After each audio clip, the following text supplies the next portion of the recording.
Careful what you say or you'll get tickled.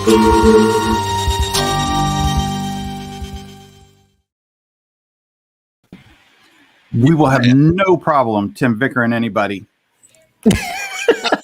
Tim's in control tonight, and he's looking for some revenge. Uh-oh. Oh, there you go. You froze a little.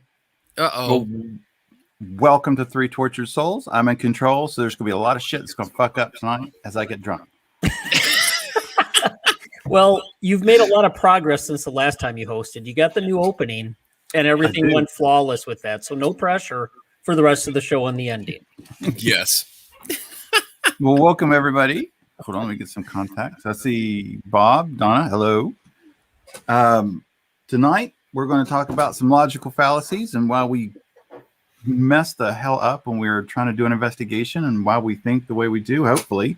Anyway, had some really good ideas. It was my week and trying to come up with a topic. We often, all of us, talk about biases and fallacies, so I thought, why not? Let's just come up with some of our favorites. Thought we'd just discuss them and see where it goes. I certainly have, while looking up some of them, I certainly can relate them to my thought process in the paranormal. So I thought, why not? Let's look at some of the mistakes I've certainly made in my thought process. This was a good topic because when we were discussing it earlier today, and you guys put your picks up, and I was like, oh, I was working down in the museum, and I put it in quotes because it's like it's a corner of my basement. So it's but I saw Tim your list, and then Dave's fucking huge ass list. I'm like, Dave's is there scientific anything list left? Like what the hell am I going to talk about? And then I made the mistake of looking up a list, and I was like, holy shit, there's a lot. Okay, no sleeping with this group. Got to jump on it early. And that was it. Like the next couple hours, I was like, all right, let me read through these and see what ones apply. They're actually very interesting. I mean, honestly, yeah, there's a lot of good stuff there. So let me start out. Yeah, I'll go with just a basic kind of coverage definition off the book here. What a cognitive bias is. So a cognitive bias is a systematic error. God. One of those. Thinking that occurs when people are processing and interpreting information from the world around them and affects the decisions and judgment that they make. Pretty simple. Yeah. I certainly have made a lot of errors and will continue to make a lot of errors as evidenced by any of these recordings on this show. So that's my thoughts. I will let you guys do an opening for yourself, but I will go with Dave. Shit, Dave. Somewhere, I don't know. Just say a name. Somebody will talk.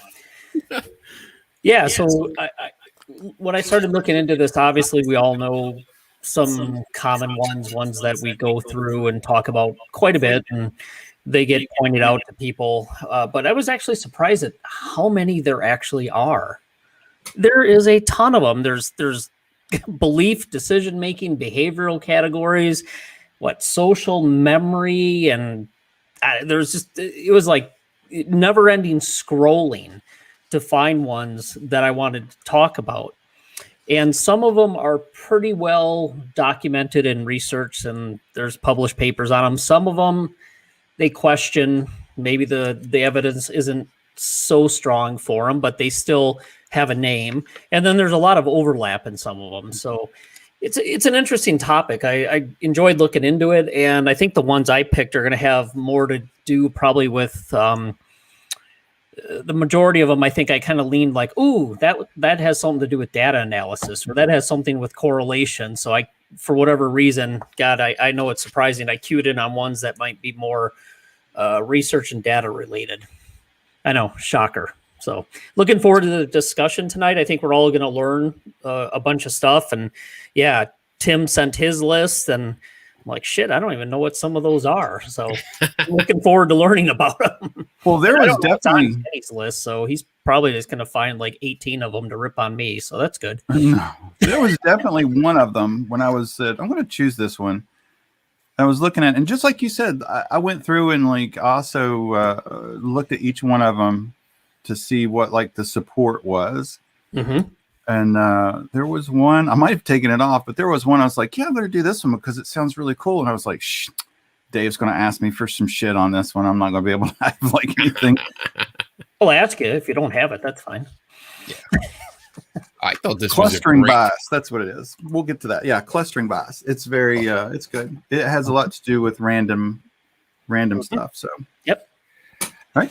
Yeah, I thought this was a great topic because, yeah, like you guys touched on. I mean, we do this all the time. We there are biases out there that, I mean, that's one of my things that I commented back to you guys. I was like, holy shit, I have some new terms that I can play with. Like, oh, I didn't know there was a term for this. You know, this is cool. I mean, I picked a few that I practiced how to say them because I was like, oh, this is a big word. Like there's only one, anthropomorphism.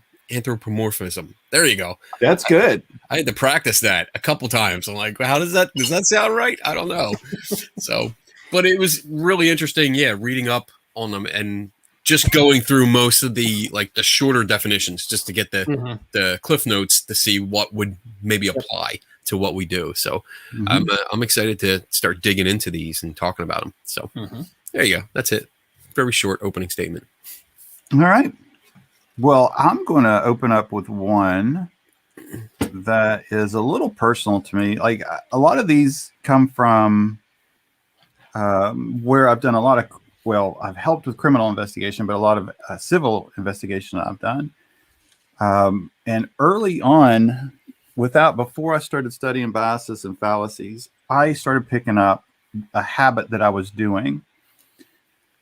And that's when somebody would turn over something. I had to go do an investigation on it. I would go to the first person, maybe that made the report, and I would take the information from that person, more detailed in person. I started noticing that whenever I got a story first, I tended to use that story regardless of who. Now, there could be several players in this story or several players in this investigation I had to do. But the first person that got to me first tended to always be the story or the report that I measured everything else from. Right.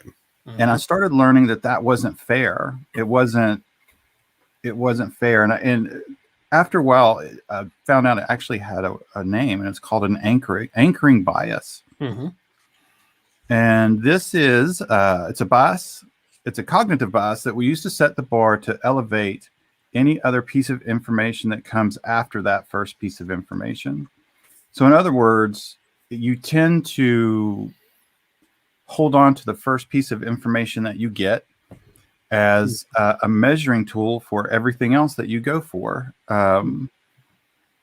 And it is an error. It is an error because you don't know how accurate or how valid the first piece of information you get is. So it could be the very first person I talk to is lying to me. But, I fall if it's very passionate, if it sounds like it's very sincere, if there is some things in there that might emotionally tie me into this person's story that I kind of buy into it. I anchor the next person. So instead of just like going to the next bit of information that I hear and taking it for what it is, I, on a less than conscious level, will begin to say, well, that's not matching this person's story. That's not matching what this other person said. This is not matching up to what's going on with my first It's like your first impression. What's that? Right. Like your first impression. You know, your first impression that you base everything off. That's what it is. Yeah. Yeah, that definitely can play a role in any report or any story that originally comes out as the first one for a haunted location. People latch onto that, and it's also the reason why people usually remember, I think, a news story. If something breaks initially, the first thing you hear about it from whatever station you're watching, that seems to stick. And even though they correct it and update it, you'll notice, conversations on social media and other things that people continue to repeat the original reports. Because as you said, Tim, they're kind of anchored in that first bit of information and story that they got. I kind of think when I was reading about this, I think maybe as it might pertain or maybe cross over to anything paranormal is it was kind of interesting that your guest last night talked about it, Jason, where he was saying like he wanted to go into a place completely blinded. I kind of, it made me feel like people that go into a location that's going to do an investigation might get that story, the story of, 3 people were killed here and burned and it's in the basement. And these people hear this, these people experience that. Well, once you hear that story and you're going in to do now thinking paranormal investigation, you now will begin to measure things based on the story that you heard. And I think that it could lead to errors where you focus too much on what the story you've just heard about, than what is.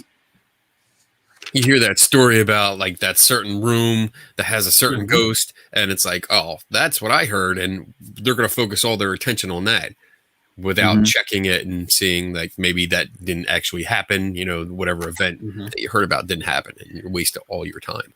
But then, and everything that you collect, all the data, everything you hear on recorders, you're anchored in that one thing, and you're trying to, you actually don't know you're doing it, but you're interpreting everything based on that. Yeah.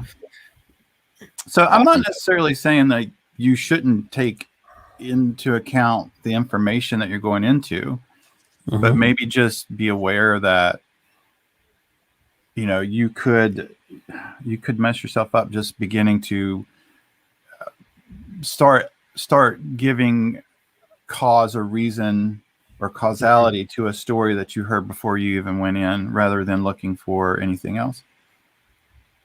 Cool. Yep. Hey, Stacy. Hey, Stacy.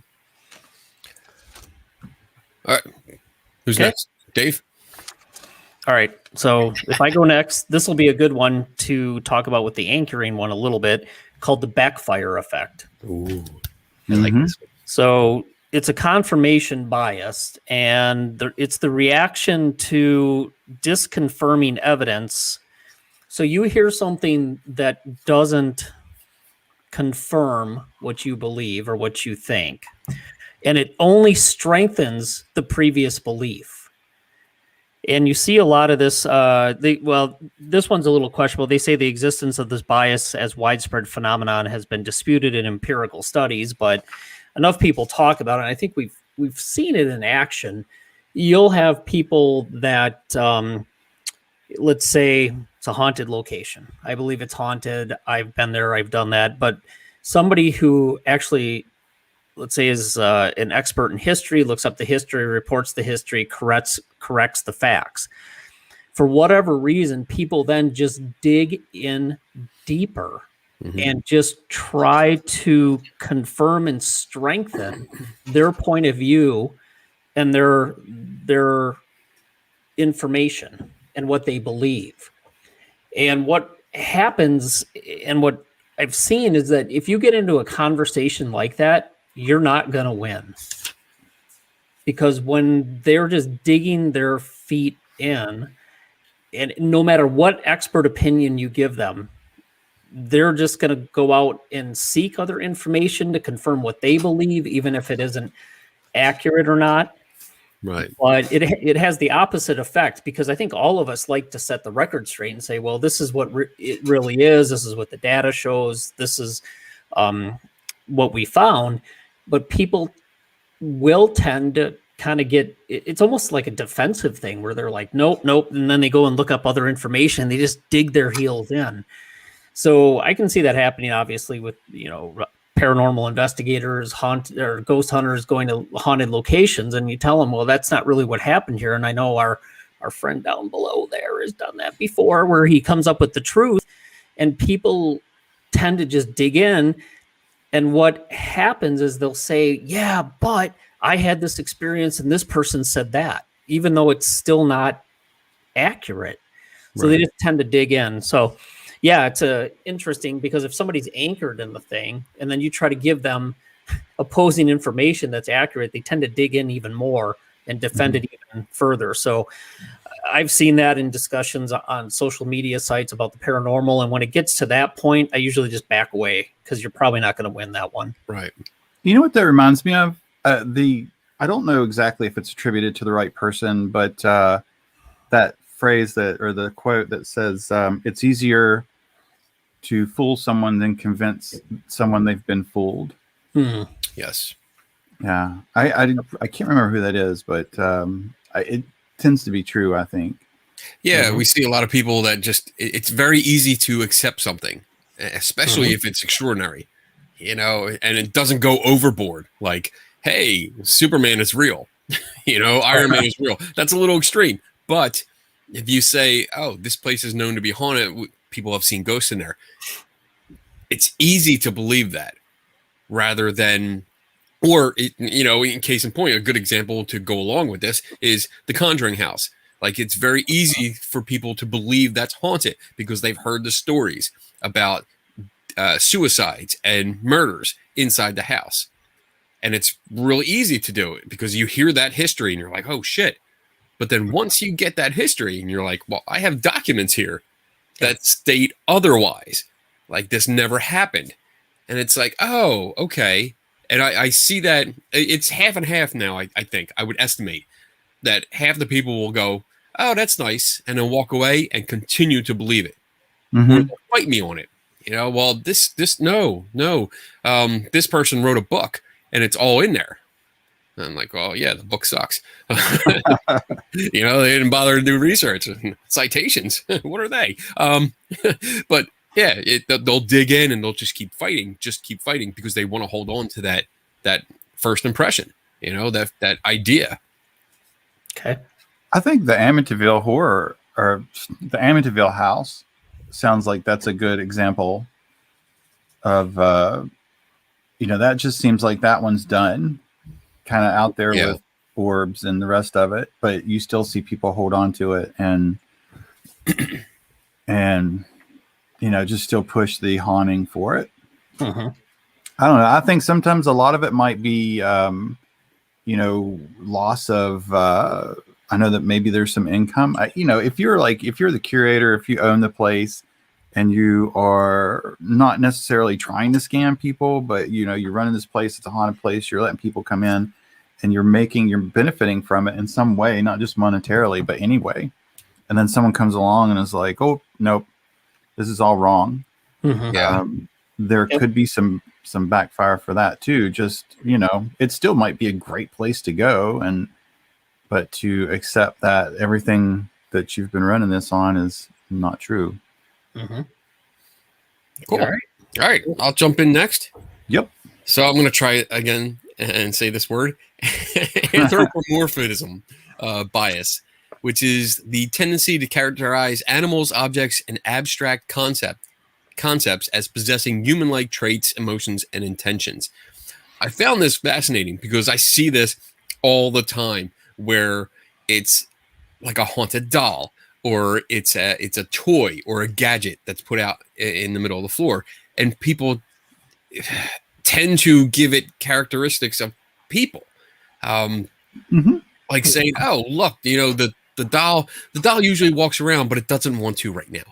It's afraid of you." I mean, and yeah, they're referring to the spirit that they think possesses the doll, but they're talking about the doll, the object. and same with gadgets. You almost see a personality attributed to some gadgets where they're beeping and it's like, oh, it likes it in this room, oh, it doesn't like it in this room. This is not a good room. And I see that a lot where it's even with pets, you see, like, I know that there are some emotions with pets, but when we start attributing human qualities to them, like saying, oh, well, the dog, I didn't really think this through before trying to lead into an example here. But I guess saying like a dog is in love with this, she loves you so much. But granted, yeah, the dog might be excited to see someone, but it's probably going to be excited to see everyone, like it's going to be happy. Doesn't necessarily mean it loves that person, just likes the attention. But I think I see it more when we're trying to demonstrate these biases with paranormal behaviors. I see it more with objects, just like chairs. When a rocking chair is supposed to move by itself, it's like, oh, you know what? Maybe it's just not. It has bad energy tonight. It's not good. Yeah, that's right. I broke the seal. Damn it. Say attributing human-like qualities to objects, I think is silly. And go ahead. Kyle, I was going to say that this is really, I don't know if it's silly or not, but like early on in my driving, when I turned 16, real young, like I swear to God, like there were some stoplights in my town that hated me. It seemed like it felt like I always got stopped at these stoplights. And at some point I just remember going, these bastards just hate me. Like it felt like it lasted longer than any other red light. It felt like I got stopped there more. And like, I could remember like saying, I don't think necessarily I actually believed it, but maybe it helped me cope with the stress of always getting caught at that stupid red light. But I just remember thinking, this hates me. It hates me. It knows my car. It sees it coming down the street. It just It's funny. So yeah, that's my first one. So I'll pass it back up to Tim. Let me get up here to a good one. Yeah, get a good one. Get a good one.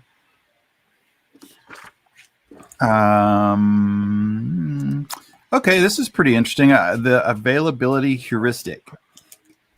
I thought this was really good. I think it's probably something a lot of us do on a regular basis. But it's just overestimating the importance of the information that you have on hand, only because it's the only information that you have on hand, even though you know that there is stuff that you don't know. If that makes sense. Holy crap. I'm going to have to take a drink to understand that one. I got to think about that one. Yeah. So, you have, what's the joke where you have the known knowns and the known unknowns and the unknown unknowns? Yep.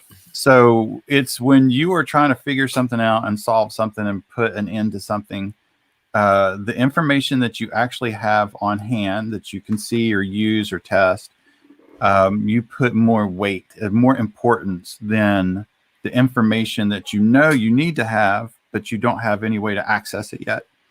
So when trying to make a decision with what the information that you have, you decide that this information is actually the more important information anyway. So we're going to give it heavier weight in the decision-making process. Yeah. The information you already know being more important than anything else because you don't know something else is out there, even though you know something's out there, but what you already know is the important thing. That sounds like when I read this, I thought this was really interesting. And what came across to me, I have in my notes was, when you hear, we can't think of anything else that it could possibly be, therefore it is a ghost. We have our EMF meter went off at the same time that our K2 meter went off. At the same time, maybe we heard a knock. So therefore, we don't have anything else to explain why it happened. So therefore, it's a ghost. Now that there's possibly other explanations for it, but you don't have that. You don't have that information maybe you don't have the skills to get that information, or you have no way else to obtain that information to test it. So therefore you can't get it. You don't have it. You know that you should have it, or you should at least consider it. Or you don't care. Or you don't care. Thank you. Yep. I was trying to be polite when I was going down there. Don't worry. I'll do that. Yep. That's my department down here in the basement.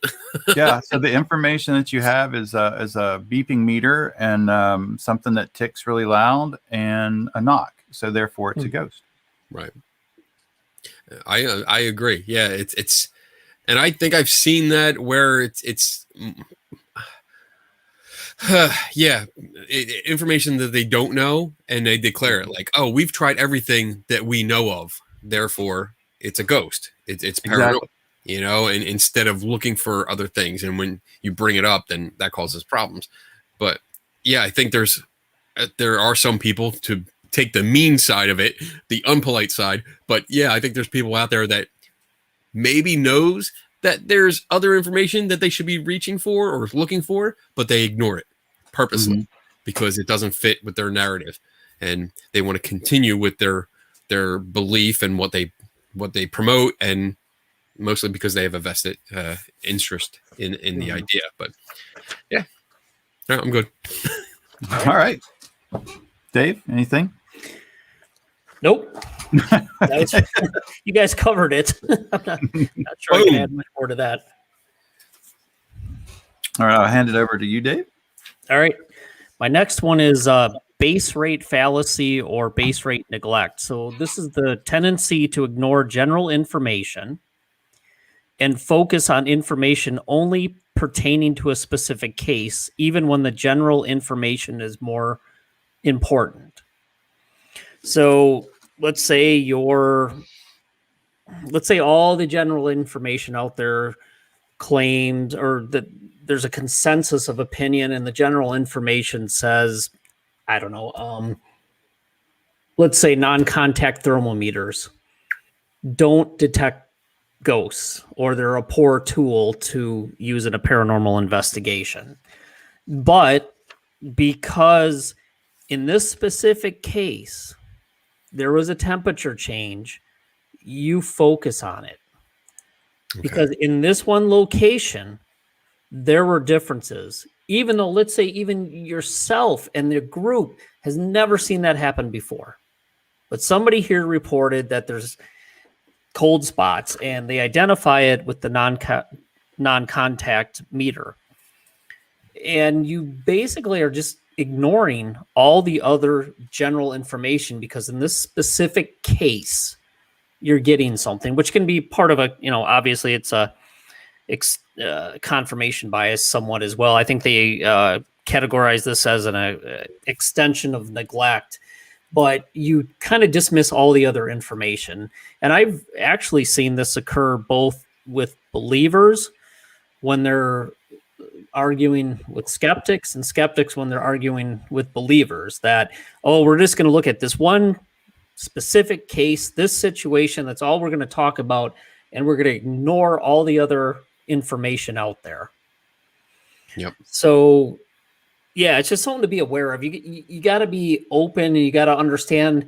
And one of the things I would suggest to deal with this is, how do you reconcile what you're looking at in an individual situation?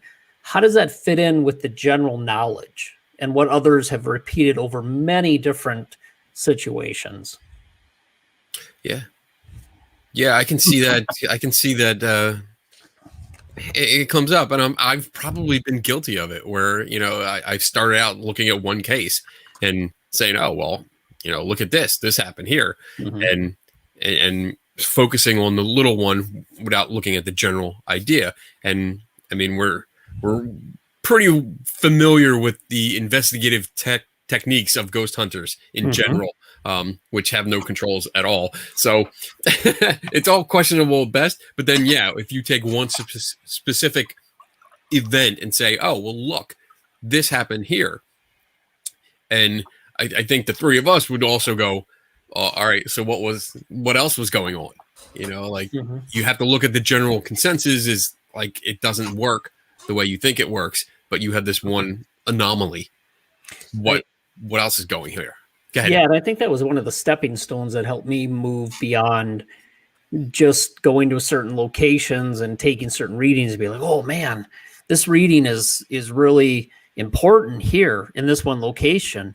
But then you look at how does it fit into the overall data, Right? And what the general information is, and it's like, okay, well, this might just be an anomaly, might be something weird, might be nothing at all. So you definitely don't want to ignore general information and only focus on one case. And I think that's probably a reason why you see meta-analysis and when people analyze a grouping of case studies and try to do certain things, like cluster analysis, factorial analysis, to take individual cases and tease out that general information and those general overlaps that occur. So anyway, be aware of the general information. Don't get too focused on one thing. I saw Bob put up. He looked at him too. At first, I thought when I messaged everybody, I was like, "Hey, I found these like kind of odd ones because we don't want to cross over. All three of us have the same ones." And then when you start looking into them, you're like, "Holy crap!" Right? You could really keep going on these. It makes me like, how stupid am I? Like, what are all the things I mess up? Jesus! It made me look at all these and go, how can you collect any data or come to any conclusion because there's 8,000 biases and we're all fucked. Yep. That's about. I was like, how in the hell did we like come up with anything? My God. How did airplanes fly now? Computers and artificial intelligence. We're out. There you go. All right. So my next one is availability cascade. And I thought this was kind of cool. And the definition is a self-reinforcing process in which a collective belief gains more and more plausibility through its increasing repetition in public discourse. Or, quote, repeat something long enough and it will become true. So I found this, like, this is one of the ones that just, like, blew my mind. Like, holy shit, there's a term for this. Oh, wow. So, like, the idea of EMF detectors detect ghosts. Like, that's a perfect example because it's like somebody had this idea and it was repeated ad nauseum through like paranormal conventions and on ghost hunting websites. And yeah, us too at one point. But it's out there. And because it was repeated so long, it falls under, like, I thought it fell under like a tribal knowledge. I was just going to say tribal knowledge. So now you have the actual term, and you can reference it next time you write a paper. There you go. And he just got smarter. So yeah, I mean, this, like, with gadgets and ghosts, like the quote theories about ghosts.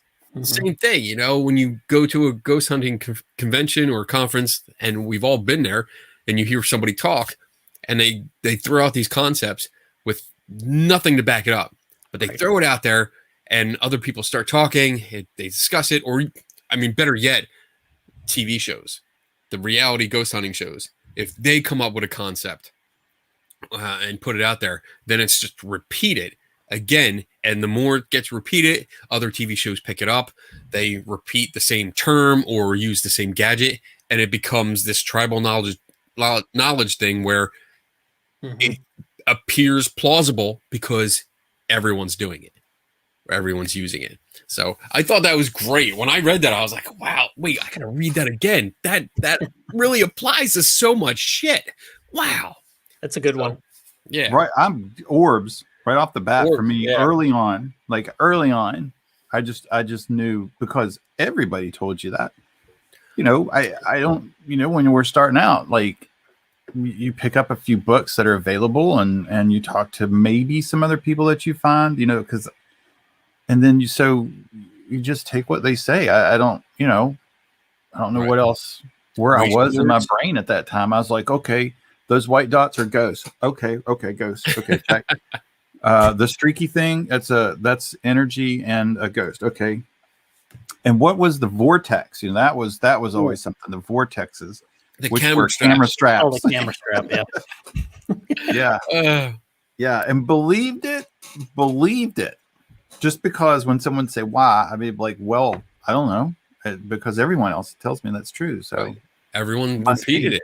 You know, they said it. I saw it on TV. I heard about it at the conference. I went to a ghost hunting website and it was there too. So everyone's saying it. So, you know, it must be true. You know, it's on the internet. Orbs, actually going back to orbs, like orbs was one of the first beginnings of the change in my arc. I just remember I was like, you know, like just out of curiosity, like who was the first to claim that an orb in a picture was a ghost?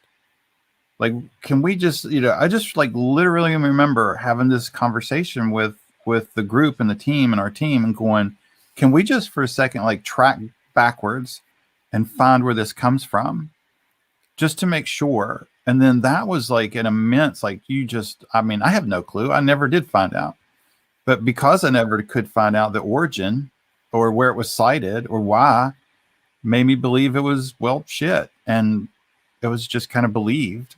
And that was one of the first things that, you know, started my thinking differently, I guess, for lack of a better word.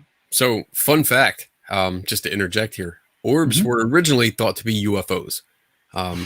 Early photography, well, not early photography, but the early days of modern photography, people would capture the occasional orb in their photograph and they thought it was a UFO.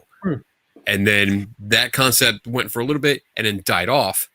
And then ghost hunting, when it started becoming popular, they adopted that term.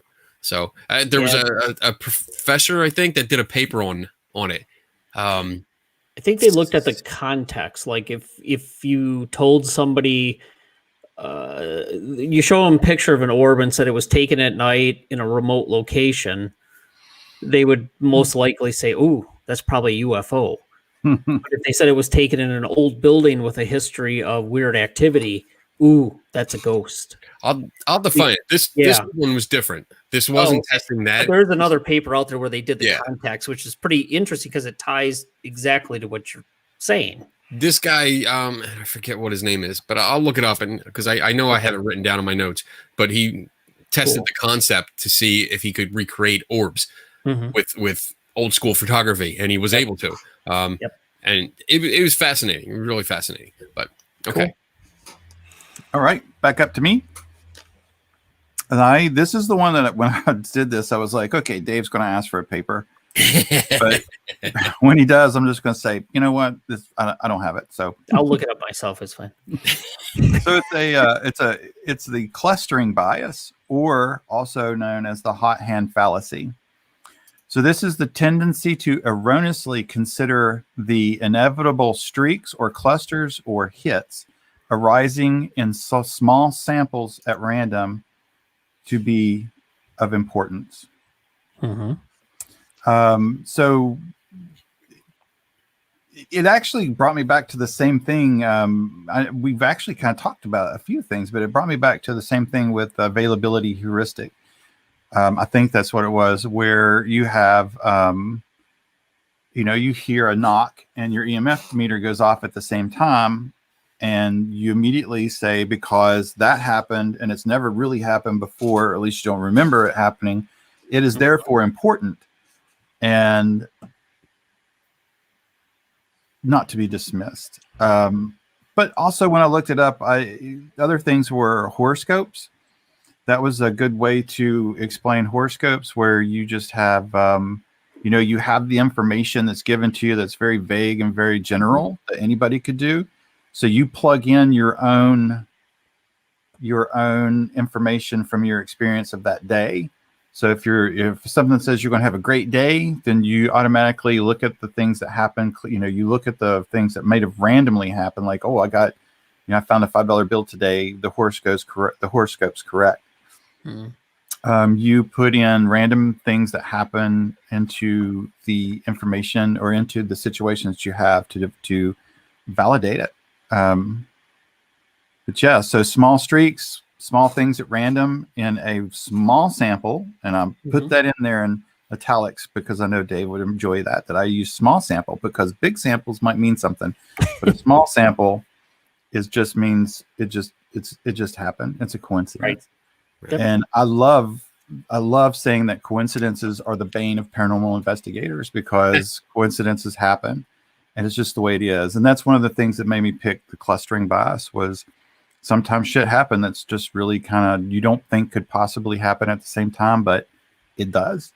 You know, and without a larger sample size, without it happening randomly over a period of time, over a period of different places, over a period of different people, then maybe something. But to you, one time, maybe two, it's a coincidence. It just happens.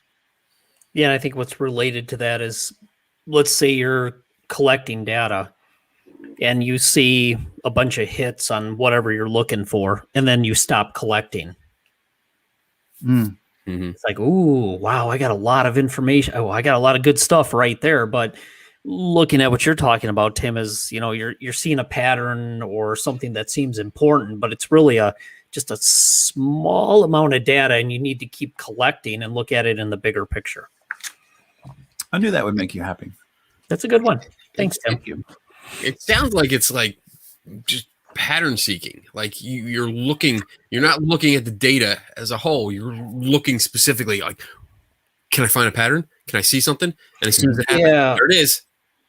Yeah, if you look at it, let's say somebody flipped a coin and they got like the initial out of 10 flips, they got 8 heads out of 10. They might look at that and go, wow, that's really significant. But what they fail to realize is, if you keep doing it, even if you look at the complete data set, there's more to it. Because in any type of probability distribution, you're going to see strings of things that don't seem random. But in the grand scheme of things, they are random, because you're going to get runs of certain things for whatever reason. So I think that's part of what Tim is talking about as well, too, is seeing one small part of the data set and going, ooh, there's a string of, you know, heads versus tails, and ooh, that's significant. I must have good luck and I must be really good at this. But if they look at the entire thing, you would realize that there's nothing to it. It's just 50-50. Yeah, the hot hand fallacy part was referencing gambling on streaks. Believing you are on a streak of good or just in a slump. And in reality, it's the flip of the coin. It's just, you know, sometimes you get 4 or 5 wins, sometimes you get 4 or 5 losses, and there's actually been a belief. Couple publications on where they've looked at people who believe more in paranormal abilities, and they tend to see more importance in patterns and strings of patterns than those that don't. So that whole clustering illusion, they've actually studied it and shown that there is a correlation between people exhibiting that and having beliefs or experiences in the paranormal. Cool. So I have a question from Carol. Professor did paper on origin of orbs, or on orbs as ghosts. It was the one that I'm talking about. It was an anomalies that were showing up in photographs, and the guy simply wanted to figure out if they were what the cause was. Like, was it something man-made or like natural, as in like dust or reflections and stuff like that? So he did a series of tests and was able to replicate a lot of the photographs. And I think it was like 70s, but I have to, like I said, it's in my notes, and right now I am nowhere near where that particular notebook is. So, because I have dozens all over the room, but I'll look it up and I'll post it in the comments on the site. It's pretty interesting. I used to run a telepathy clairvoyance lab in psychology, where students had to guess the next card in the decks, and they would get excited when they would go on a 3 or 4 or 5 card run. Honestly, I would get excited if I went on a 5 card run, knowing it's bullshit. I'd still be like, hell yeah, I've got some skill. I'm out. I'm going to go gamble. Even though you know it, you're still suspect to it. but each experiment had to be repeated 3 times. Excellent. And they realized they were not telepathic. They were not clairvoyants. Well, I'm going to piss in the Cheerios 3 times is not enough, Bob. Because there's actually data that shows that there's long duration studies of this that, for whatever reason, it's statistically significant. Some people do score well. Don't know why.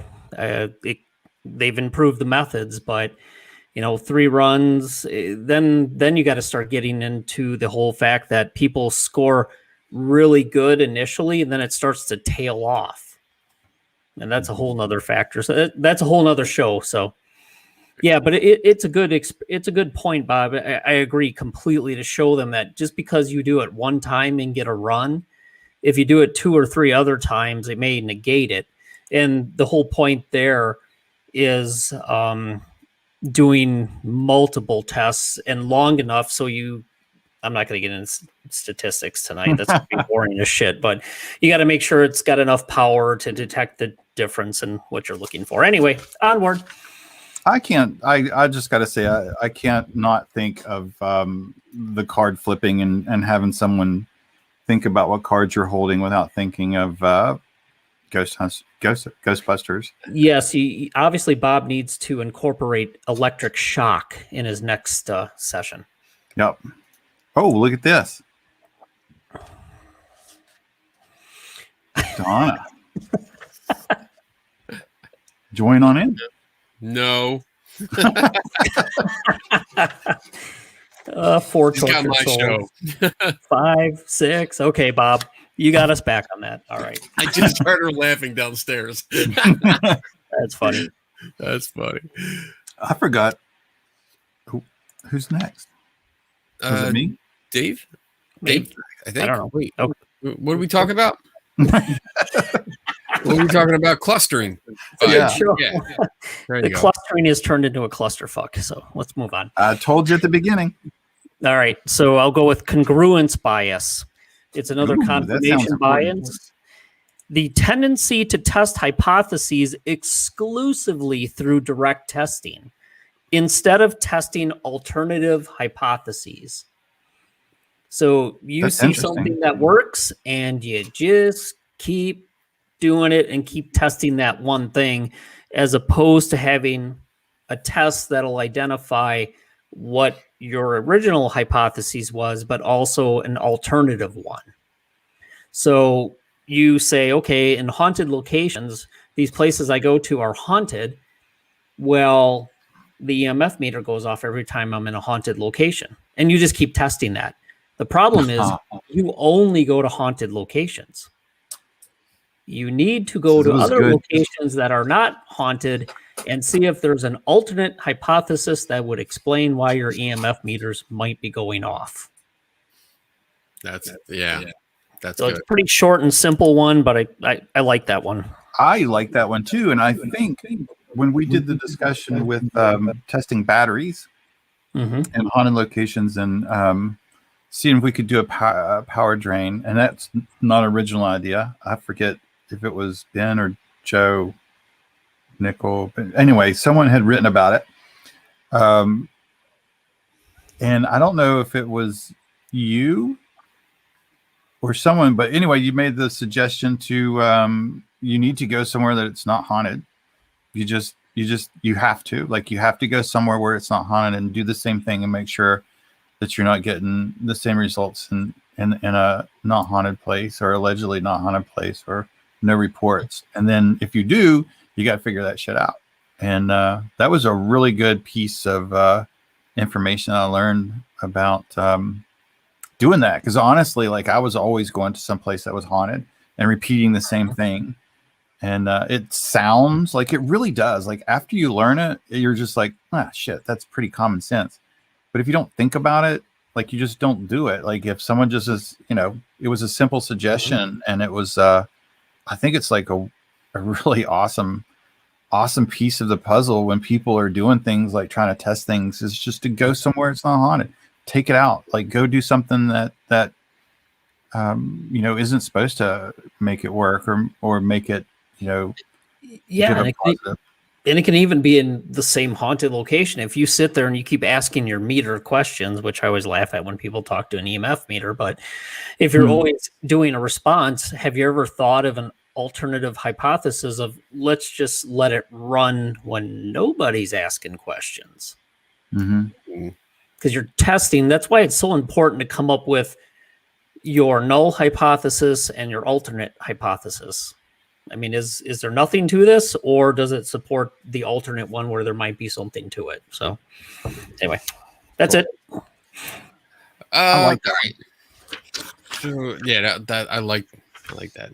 All right, so this is one that I found interesting that I see often. It's the courtesy bias. And the definition is the tendency to give an opinion that is more socially correct than one's true opinion, so as to avoid offending anyone. Well, I agree with you, Kenny. Oh, I need a green card for that one for Dave. Oh my goodness. Green card. Wow. Yeah, that's a full go. That was good. That took a turn. So yeah, I see this courtesy bias a lot. It's funny because I know we've all seen it and we've all done it. I've done it, but I've grown a little bit more away from that kind of thing. I try to be as honest as I can now because I find it to be much more fun. But I see it when people get together that normally like talk shit about each other, and then all of a sudden they're agreeing. They're oh yeah, we're okay. And we see it like on TV shows, during interviews, podcasts, a lot of podcasts where the guest will say something and damn well the host doesn't agree with it, but they're oh yes, absolutely. Yeah, I get it. And it drives me crazy. I'd rather say, no, I disagree, and this is why. Because one, I think it makes for a better show. But you gotta try to stay true to yourself. If you're just gonna agree with people, if you make statements for like an entire year, you do a podcast, you do a web page, a blog, whatever, and you're like, I don't believe this is true, I don't believe what this team is doing is right, and they're misusing the equipment, and then you get together at a conference and they're demonstrating something, and you're sitting in the audience going, oh yeah, that's good, yeah, that makes sense, when damn well it doesn't. That's a horrible bias. I think it's bad because you're kind of selling yourself out. And so yeah, I thought it was interesting. As soon as I read it, I was like, courtesy. Okay, what could that be? Oh wait, oh, this is funny. I like this. This got me. Okay, this is totally my bias. I love this. This is mine on my list. I'm calling dibs. Yeah, that's on podcasts not wanting to get along might be one of the reasons I was Vickered. Yep. Yeah. Yeah. You should have improved your freaking courtesy bias. Yeah. I was nice. Whatever you say, master. I was nice. Master of all knowledge. Someone came on and offered to read my, I don't know what the hell she was reading. I give my psychic impression or something. And I was like, okay, I'll consent to that. Sure. And so I was like, go. And like right off the bat, it was like, you have something bad has happened to you within the last 5 to 10 years. I was like, no shit. Of course it has. Something as bad has happened to everybody probably in the last 5 to 10 years. 5 to 10 years? You can narrow the field a little bit. This was how it started. And so I was like, narrow that down a little bit, maybe? I mean, depending on where you are, it could be 5 to 10 minutes. You don't have to go that far back. Honestly, come on, people. I'm pretty sure if I don't agree with this, something bad's going to happen to me in the next 5 to 10 minutes. Yeah.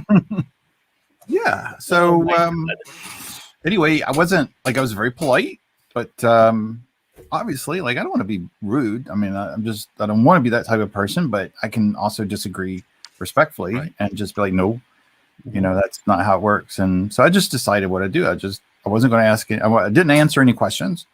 So when a question came up, I just was quiet And they were like, well, how come you're not answering this question? I'm like, well, the deal is you're going to tell me the answer. It's called the I don't want to be a dick bias. Make that into a shirt.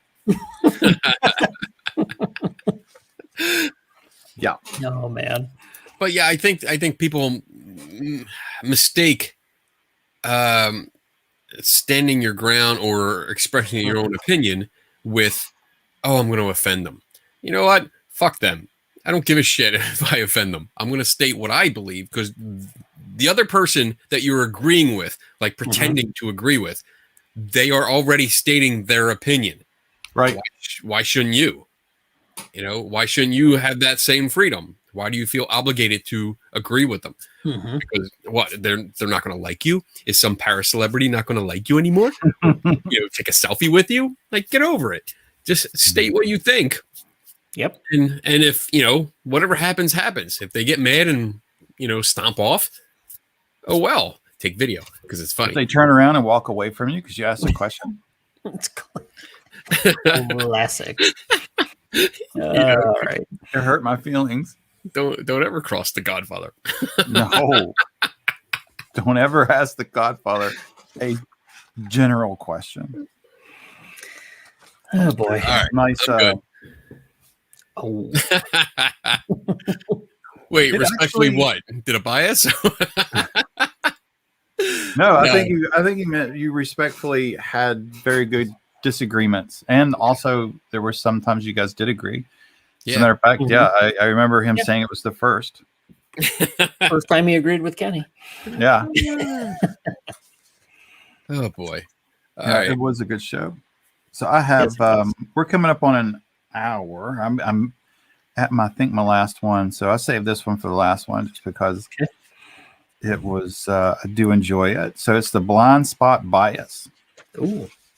Just simply put, it's that we forget or we don't accept that we can have biases, that we can make poor decisions based on fallacies and biases, that we can always, it's fun to point them out. It's fun to see them.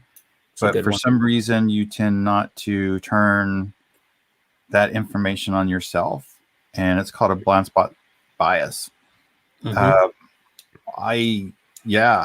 oftentimes think about when I read about fallacies and biases, it's nice when you're in a discussion to spot them.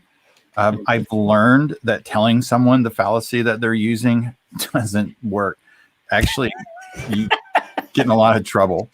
Not trouble, but you just can't be like, oh, you can't do that. And they're like, F you, I can do that. See you later. So that's not always good, but it's good to know it when it's used against you, so you can have an idea. But the real gold, the real power, the real benefit is not spotting it, but using it on yourself so that you can better present your idea or information. Yep. We've talked about it, I think, before on this show about turning the camera onto ourselves, look into a mirror. Like, are we using biases? Are we doing the same thing they're doing? It's much easier to point out shit on other people. It's so much easier, because you. It is, and it's a lot more fun. Yes, that finger goes out this way much easier than this way. Yes, definitely, for sure. So this towards yourself is actually where it should be pointed. There's plenty of times. It's some of the best advice I've ever gotten or ever given myself is sometimes the best thing you can do is hit the delete button, because you start typing out something and then you have to look and say, all right, am I being biased here? Am I doing something wrong? Let me look at it again. Sometimes I actually go talk to my wife. I'm like, hey, read this. Am I wrong? And she might be like, yeah, you might want to change this. So, cool. She knows that the default is yes, you are wrong. Nice. All right. My last one, John had a nice lead into this. John Kennedy. I actually had the Dunning-Kruger effect. And that's the tendency for unskilled individuals to overestimate their own ability. And the tendency for experts to underestimate their own ability. But I'm going to focus on the part about the tendency for unskilled individuals to overestimate their own ability, which we see is a rampant problem in the field. I mean, everything from people trying to help somebody who says they're demonically possessed, that we, have the ability to determine if that's true or not, while you have no idea what in the blue hell you are doing. You don't have the training, you don't have the education, or I've seen people even go as far as, oh yeah, we saw they were on all these medications and, we decided that it wasn't due to that, it was due to demonic possession. It's like, who the hell are you to look at somebody's medications who, right. And the person I'm talking about, I know for damn sure they ain't a doctor. They may have been in school for 8 years, but they didn't have an MD. And you overestimate your ability to freaking, it's a skill set you don't have. Don't overestimate it. Don't think you're an expert. And obviously, it runs rampant in this field. It does. People come out and tell you, I am an expert in this, and they have no freaking idea what they're doing. So I managed to get Tim to turn the camera off because he was laughing so hard. So that is a win. It's like you can't see me, but I forget that you can still hear me. Yeah, I forgot to stupid mute. That was so hard not to start laughing. But it's true. It's obviously true. It's not just certain individuals. I'm seeing more of it, and people need to relax and realize that you're not an expert in certain areas, and you need to stop overestimating your area, your level of expertise in certain things. Yeah, and we definitely see this a lot. We do, especially when you come across. I mean, it's obviously it's more noticeable when it's a subject matter that you are well versed on, and you know how much you're aware of how much you don't know. Mm-hmm. But you also have some kind of background. So when you see somebody that really doesn't know what the fuck they're doing and they're trying to act like an expert, it makes it look that much more foolish. And this is something we come across all the time. I mean, you can walk around a conference hall for a paranormal convention and see a lot of this. You have no freaking clue. I cringe.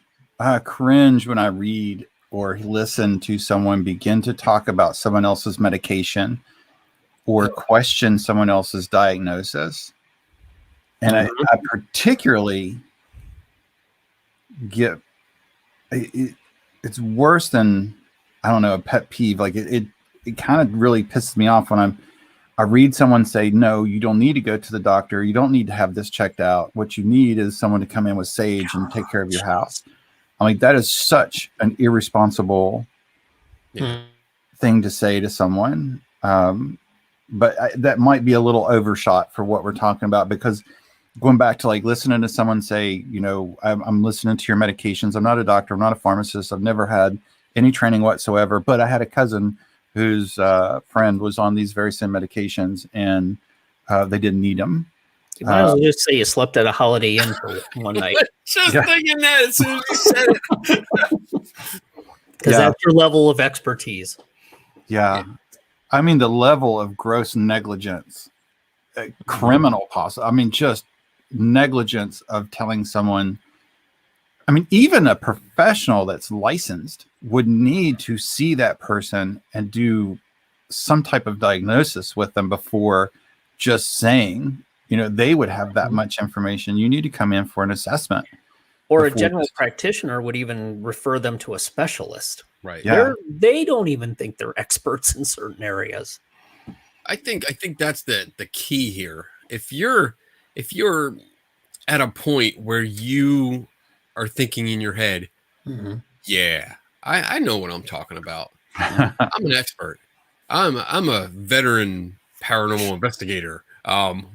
Paranormalist or something like that. When you can humanologist out there and you can think confidently in your head that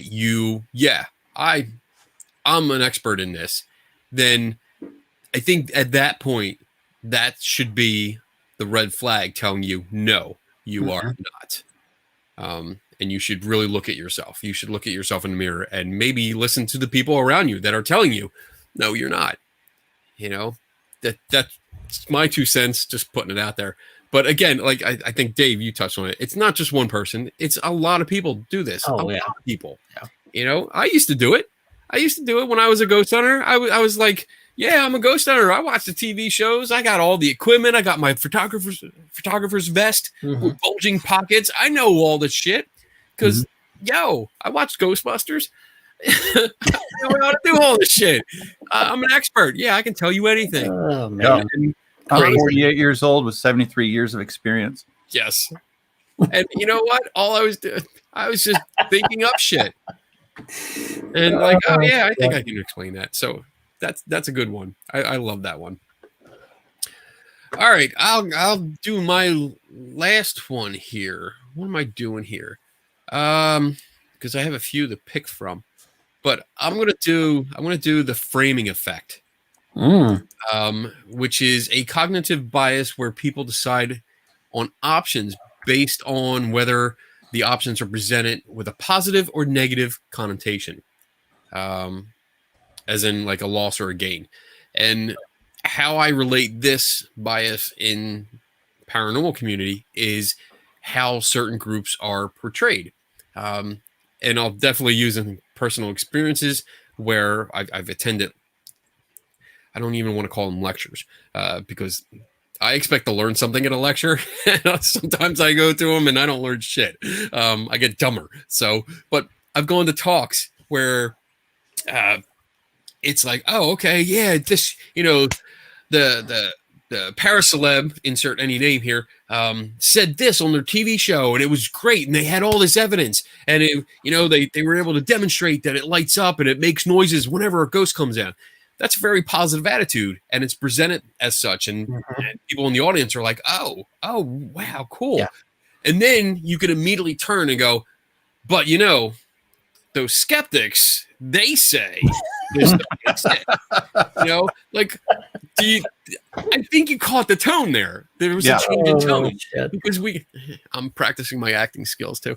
But there's a definite change in attitude and tone where it's a negative tone there, where it's like, okay, skeptics are bad and they're going against us. And how many times have we heard like, but the skeptics want to just say this, and they just want to put us down all the time, or this and that.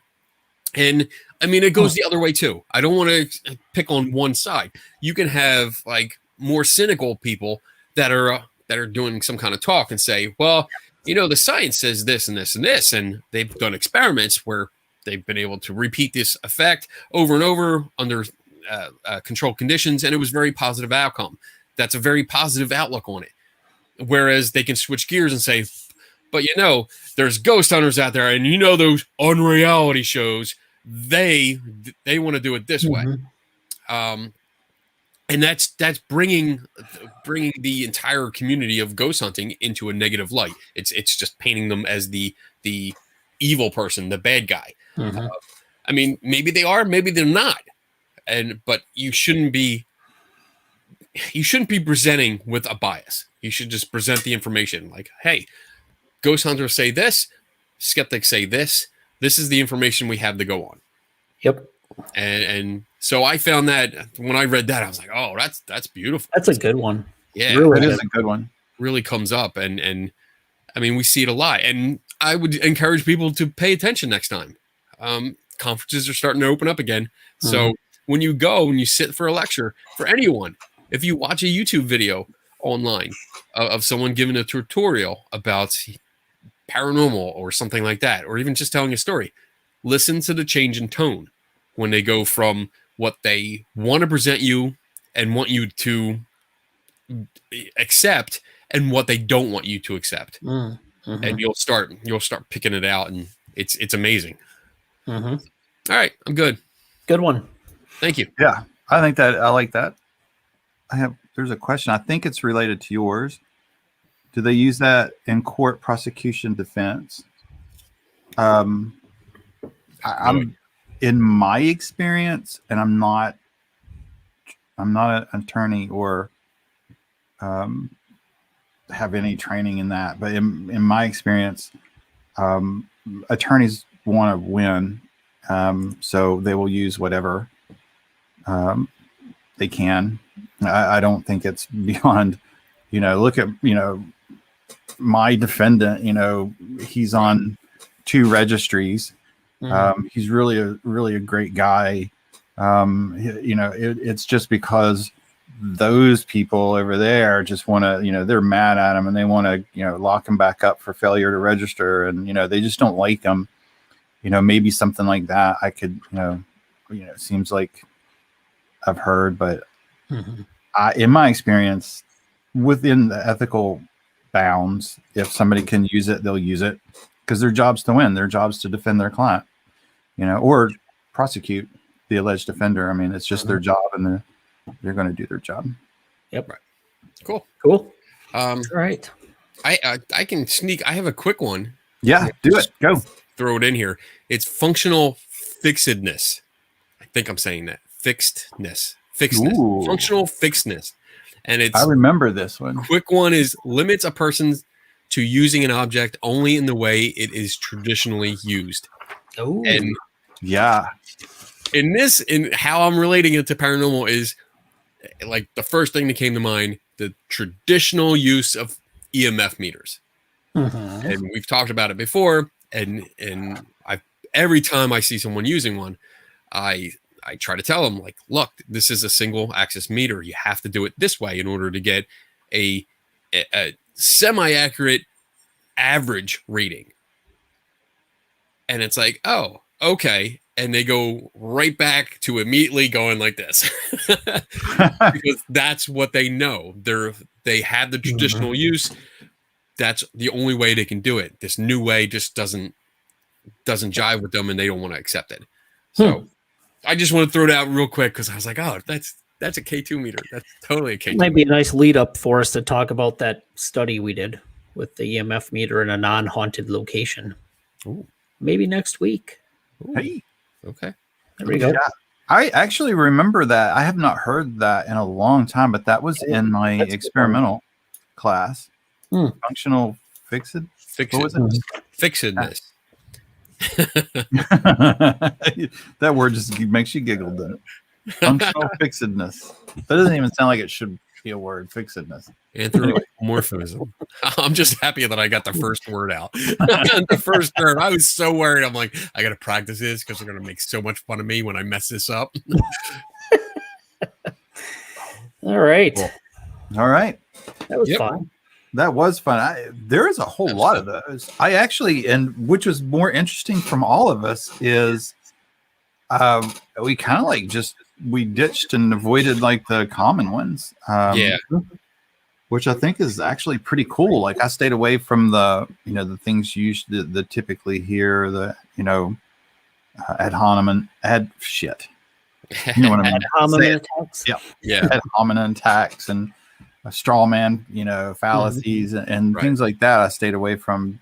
I think it's really cool that we all like just jumped down into these things and found some pretty cool sounding ones, and it was a lot of fun. Mostly you, when you sent the message earlier today about your picks, and you mentioned like you want to stay away from the ones we've already talked about, and I mean that's perfect because we don't want to fall into that rut where we're just going around circles talking about the same shit over and over again. So this was actually fun to actually like go out like, all right, well, no, we've talked about this. No, we've talked about this. So cross off. Oh, this is one we haven't talked about. This is good. I like this. So that's good. Yeah, this was always good to learn something. Yeah. And it made me read the rest of the list. So I read through the entire list. Long list. It's 26 pages if you're printing out. Your response to Dave made me crack up. You were like, "Are there any left?" I didn't even respond because I'm like, as soon as he looks, there's like 50 more that he can pick from. His next message was, "Holy shit!" I was literally sitting here and I wrote that, like, is there any left? You know, what the hell? Looked it up. I'm like, oh, damn. Damn. That doesn't stop. That list is going and going. Holy crazy. shit. Crazy. But yeah, lots of fun. Good. All right. Well, for closure, I'll just say I enjoyed this. I really like the opportunity to like learn what I do wrong. I mean, that sounds weird, but it's true. It's not always pleasant, but stuff like this is fun. I mess up all the time. I'm going to keep messing up all the time. And really weird. I hope people understand this, but Dave and Kenny, it's nice when you have people that go, oh, hey, Tim, you know, you're fucking up, bud. You know, this is wrong. And you can't get more important people that tell you that. And because rarely I find, you know, if I have a good idea, I'm like, yeah, this is super, man. This is awesome. This is no, it's not going to work. Here's 4 papers to tell you why it's not going to work. I'm like, fuck you, Dave. That was a great idea. But do your research, Tim. Fuck off. It's still good. It's still good because understanding, like, I'm going to be wrong all the time. I hope other people can grasp that you're wrong all the time. You know, not all the time. I shouldn't say it like that, but you make a lot of mistakes. We all make a lot of mistakes, and it's. I think it's kind of fun learning about them. It's definitely how you get better. So I'll jump in next. I like the way you were going with that. Talking about how we can bounce ideas off each other or say things, and I like the fact that you guys can both call me out on something if I'm wrong, and not necessarily in a like. Sometimes it's a very professional and laid back way. Other times it's like, what the fuck are you doing? No, come on. And I've always said, like, that's one of the true traits of a friend. You know, like. They are straight with you. They don't bullshit you. I don't want you to agree with me just because we're friends. You know, like, oh, goes back to the bias. So I don't want to offend you, you know, by saying something. Tell me I'm fucking wrong so I can fix it. Because if you tell me I'm right and it's great and I go out and publish something and look like an idiot, then I blame you. Yeah. But this kind of show and the topic that we went into, if you look at all these biases, and I posted the link in the chat room so people can, and that's just a Wikipedia link and it lists a whole shit ton of them. And you can go from there. But reading through them, you get a better understanding of what everyone does wrong. So other people and you. And by doing that, by understanding that forces you to rethink your approach to things. And you're now going to be aware of, okay, I'm about to say this, but I'm already capturing that bias in that statement. I have to change this. I have to choose my words carefully.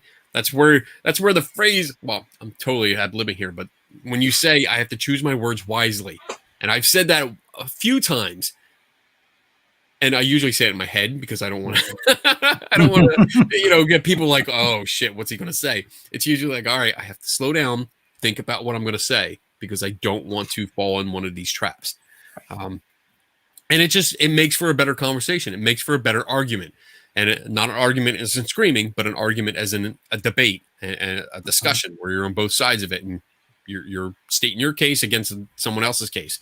So I thought this show was really good. This topic was awesome. And it was nice to go through this. And I think this would be a good part 2. As well, like get into it again, because I mean, shit, there's enough for like 3 or 4 easy shows. Oh God, yeah, you know, easy. So, all right, passing it off to Dave. See how that's done. See how that's done, Tim. Damn. So yeah, great show, great topic. Learned a lot, and you know everything you guys said was absolutely correct. It's good to be able to work with people that are not going to just agree with you. They're going to call you out. They're going to challenge you. They're going to question you and do it in such a way where it's not taken personally. It's like, if I'm wrong, I'm wrong.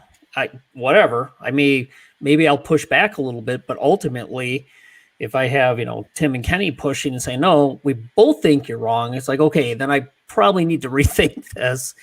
And self-awareness and self-evaluation is really important. And it's really important, and it's part of emotional intelligence. When you get to a certain point where you're always checking yourself, you're open to feedback, you're aware of what's going on, you're aware of your strengths and your weaknesses, and biases and fallacies can be weaknesses for you. So the more you're aware of them and the more you seek to acknowledge that, you're going to get better, and you're going to be able to do better work in the field and probably get a lot more respect from people that are also trying to do the same thing. So again, great topic. I learned a lot tonight. I didn't realize there were so many freaking biases and fallacies. And I'm going to keep this list. I'm going to read through it a couple more times because there's stuff that it's amazing. There's a lot of things you don't even know that are fallacies, and you need to be aware of that. And maybe you're doing it, maybe you're not. And if you identify something that you're doing, maybe you can find ways to correct it and get better at it. So that's it. You know what I'd like to do? I'd like to take some of these biases and put them on business cards. Like just the bias itself. And just when you're out somewhere and somebody like commits it really bad, you just be like, there you go. This is for you. That's for you. Keep that. You can keep that. You should laminate that and keep it in your wallet. Yep. That would be great. I'll tell you what, I will print them out for you if you use them at wherever the June when we're meeting. Hopefully we were able to meet up at Gettysburg. Yeah. For Gettysburg, yeah. We're going to be making it rain with fallacies all over the place. It was like card shooters. Could you see just walking into a conference? Y'all need this. All of you. Pick them up, read them. Oh, God. That's funny. All right. Anybody have anything coming up? I do not. As always. Dave? Nope. Nothing paranormal related. Hopefully try to hook up with you guys out in Pennsylvania somewhere. Oh, my God. Yeah. Definitely. You have to. It's going to be so much fun. And people that live close. I was reading about Bob coming out with you guys on a K&D adventure. Yeah. Awesome. I would love to meet. I mean, anybody out there, I'd love to meet you guys. Bob came out with us. We went to Fort Mifflin down on the Delaware, and we spent the day, and it was fun. A lot of fun. So yeah, you guys got to come out. I know for a fact JD will like pass a kidney stone because he's so excited. he's so hoping that the three of us get together, and of course if we do, we're totally doing a live show. Oh, have to. Yeah, absolutely. Yeah, we'll do it right from the conference. I'll set it because if you know what, if we actually do plan this, if you guys can come out, I can bring my entire setup. Cool. With microphones and everything, and we'll set it up, and we'll just go. So I do have. I'll just call out three events that I have. So let's see. What is today's April? Yeah. So in May 15th, I am going to do. I'm giving a presentation for. It's called We Can Reason Skeptic Camp. It's a Canadian skeptic group that's doing it. I've posted the link before. I'll post it again, but I'm doing a presentation. It's a 20-minute presentation about photography, ghost photographs, and just what I look for in them to spot like maybe fakes or, just, manipulation or something like that. 20-minute talk, 10-minute Q&A, but I'll be around the whole day. And then what else do I have? I have June 3rd to the 5th is Phenomenology out in Gettysburg. And, that should be fun, especially if these two jackasses come out. It'll be so much fun. Oh my goodness. And there's lots of stuff going on. I think I'm actually going to do some kind of workshop or presentation there too. And there's also another one in the works, which will be fun. If it's solidified, which if you watched my show last night, you might know. So with that, there's one more in August. It's the Gettysburg Battlefield Bash, which is August 20th to 22nd. And both those conferences, I'll have a booth set up. My wife will have a booth set up. She's selling crafts. I'm going to be taking donations for the Cancer Research Institute. So if you want to sit down and ask me a question or just talk, or if you want to yell at me, I'll let you do that. You just have to make a big donation to the can. That's it. But all the money goes to them, and it helps a good cause. So there you go. That's my spiel. Cool. All right. I've got one more announcement that you two are going to love. Ooh. I deleted the ending video. So we're just going to kind of cut out. See, you were cursed because you did so well in the beginning. Yeah. I don't know. I'm like, hey, where's my outro? Oh, yeah, that's right. I deleted it. Shit. Okay. Well, we better learn how to sing our song so we can do a live version of it if we need to when Tim deletes stuff. So anyway, have a great weekend, everybody. Thanks have a great weekend. We're just going to kind of end, hopefully. See you.